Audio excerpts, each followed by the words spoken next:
Hello friends, खुलुमबाय नोंथांमोन गासैखौबो जोंना फिन खेबसेबाव बरायना लाग्रोनाय जाबाय दा जोंहा एसेसनिफ्राय गोदान गोदान साख्रिनि भेकेन्सि ओंखारना फैलायबावबाय दै लोगोफोर दा बेवहाय जोंहा गोबां साख्रिनि भेकेन्सि ओंखारगासिनो दङ दिल्ली पुलिस एसएससिनि आन्दारावहाय बिनिफ्राय हेड कनस्टेबल बिनिफ्राय जोंहा ड्राइभार पस्टनिबो ओंखारदोंमोन दा बेवहाय आरोबाव जोंहा हेड कनस्टेबल मिनिस्टेरियेलनि जोंहा गोदान साख्रिनि भेकेन्सि ओंखारनाय हरदों लोगोफोर दा जों अफिसियेल नटिसखौ नायगोन दा बेवहाय नोंथांमोना एसएससिनि अफिसियेल साइटआव फैनानै नोंथांमोना नायनो हागोन दै लोगोफोर दा बे अफिसियेल नटिसआ नैबे दै लोगोफोर हेड कनस्टेबल मिनिस्टेरियेल इन दिल्ली पुलिस दा सेप्तेम्बरनि 29 तारिखनिफ्राय स्टार्टिं जानानै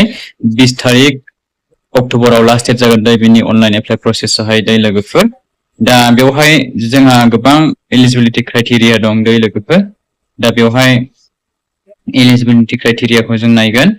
पे स्केलखौ नायना लादों नोंथांमोना 25,500 पार मान्थ जागायनानै 81,100 सिम जाहैगोन सेलारिया बेनिफ्राय भेकेन्सिया टेन्टेटिभ इंक्रिज जानानै फैगोन बे भेकेन्सियाहाय हेड कनस्टेबल मिनिस्टेरियेल बे हौवासाफोरनि थाखाय 341 टटेल पोस्ट दं एसटी फोराहाय 13 जन पोस्ट दं दै लोगोफोर बेनिफ्राय हेड कनस्टेबल मिनिस्टेरियेल फिमेल हिन्जावसाफोरनि थाखाय 168 टटेल पोस्ट दं एसटी फोराहाय 7 जन पोस्ट दं बेवहाय दा एज लिमिटआ नोंथांमोना 18 इयार्स जाबानो हागोन 18 बोसोर जाबानो 25 बोसोरसिम बेनिफ्राय बेवहाय होनानै होदों दै लोगोफोर 2000 निफ्राय 2007 सिम जन्म जानायाव हागोन बेवहाय बेनिफ्राय जोंहा एलिजिबल थायो एससी एसटी आरो आदार्स केटेगरिसनि थाखायबो बेवहाय 5 इयार्स एलिजिबल होनाय जादों दा 25+5 30 इयार्स सिम जोंहा एसटी फोराहाय हागोन दै लोगोफोर एलिजिबल जागोन दा बेवहाय नोंथांमोननि एडुकेशनेल फरायनाया जानांगोन ओइचएस पास हायर सेकेन्डारि नोंथांमोना पिइउसि पास जाथारनांगोन क्लास 10 मेट्रिक पासआ बेवहाय एलिजिबल जानाय नङा हानाय नङा बेनिफ्राय बेवहाय स्पिड इन इंलिश टाइपिं नोंथांमोना गोख्रैहाय लिरनो हानाय जानांगोन 30 वर्ड्स पर मिनिटआवहाय 30 वर्ड्स लिरनो हानाय जानांगोन 1 मिनिटआवहाय पर मिनिट होनदों बेवहाय स्पिड इन हिन्दी टाइपिंआवबो लिरनो हानाय जानांगोन 25 वर्ड्स पर मिनिटनो बेवहाय लिरनानै होखादों फ्राय नोंथांमोनाथ' मिथिखायो लोगोफोर एनसीसी सार्टिफिकेटनि थाखाय माखासे एक्सट्रा मार्क्स होनाय जायो बेनिफ्राय जोंहा विटेज अबिडेशनेल मार्क्सबो थाबावो बेवहाय एक्सट्रा होनाय जायो दा बेखौ नोंथांमोना मिथिना लाबानो जाबाय लोगोफोर अनलाइन फिस दं लोगोफोर 100 रुपिस दानिया फैदो लोगोफोर नोंथांमोननि एग्जामिनेशन सेन्टार दा नर्थ इस्टार्ननि एग्जाम सेन्टाराहाय नोंथांमोना मिथिखायो बे आसाम स्टेटनियाहाय जोंहा डिब्रुगड़ गुवाहाटी जरहाट सिलचर तेजपुर बेवहाय जायो होननानै दा बेनो नोंथांनि आसाम स्टेटनिहाय नर्थ इस्टार्ननि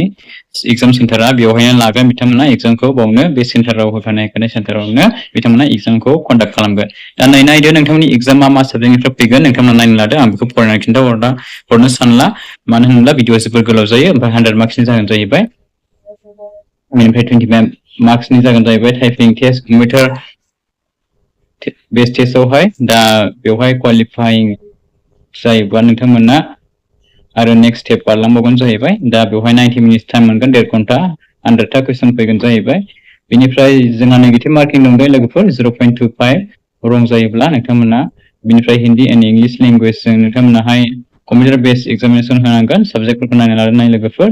बेनो बबे साबजेक्टनिफ्राय बेसेबां मार्क्स फैगोन बेवहाय रोखायै होखादों टटेल 100 मार्क्सनि फैगोन जाहैबाय दानिया नैखौ नायना लादो लोगोफोर फिजिकेल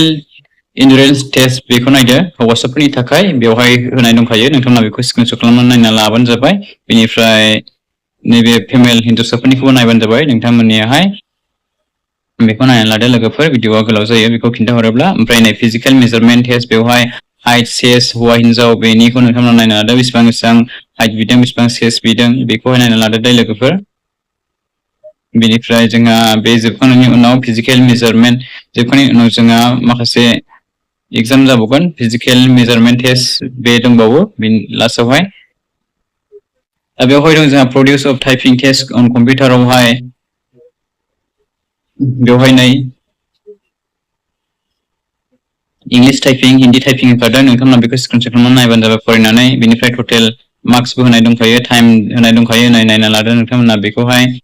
एग्जाम्पल हिसाबै नै बेवहाय बेबायदि होदों लोगोफोर नोंथांमोना बेखौ स्क्रिनशट खालामनायना लाबानो जाबाय ओमफ्राय मा साबजेक्टनिफ्राय फैगोन जाहैबाय नै